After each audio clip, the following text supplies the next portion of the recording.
Grebner. With us today is Dr. David Newman, Senior Vice President for Market Growth at the National Pork Board, talking about the Checkoff's most recent work to build a bigger appetite for pork here at home. David, thanks for taking some time to talk with us today.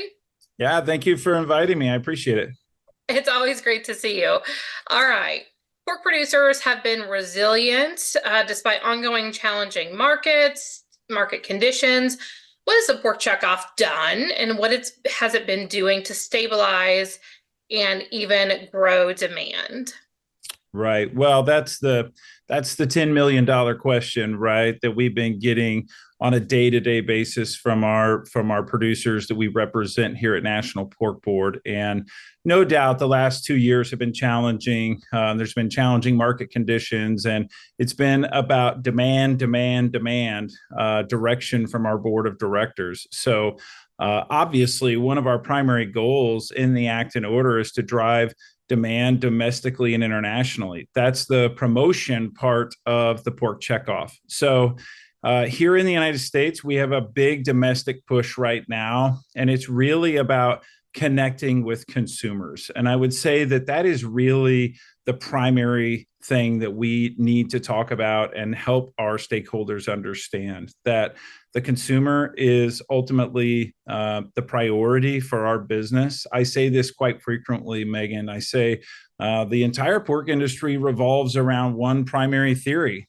and that is that a consumer walks into a retail grocery store or a restaurant, they order or buy pork, they cook it, eat it, and they repeat the process. And if they don't repeat the process, we cease to exist. So it really needs to be a focus on the consumer, and it really needs to be a very strategic focus on the consumer. And that is the path that we are going down right now.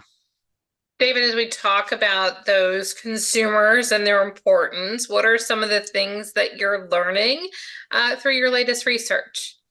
Sure. So the primary takeaway right now are two really important words, and that is making pork both relevant and relatable. So we need to be thinking about who the future consumer of pork is and not just today's consumer. And to expand on that a little bit, Meghan, is if you look at generations, for example, who have really carried the water on pork consumption for decades, that is primarily the baby boomer generation. But if we think about the generations who will drive both volume and value moving forward, we really need to think more specifically now about talking about Gen Zs and millennials. So the good news is, okay, there's a bad news, good news story here to tell, okay?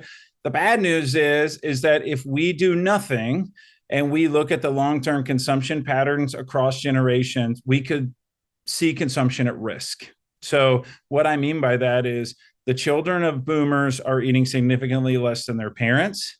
The children of millennials are eating significantly less pork than their parents, both fresh and processed. The good news is if you look at our population and you look at the demographics of our population, this decline is reversible. Pork is incredibly relevant. It plays very well into the consumer and what the consumer desires. So it's about guiding the ship and navigating this story so that we focus on our future consumer, therefore protecting the long-term aspects of our business. You can find more information at porkcheckoff.org/radio.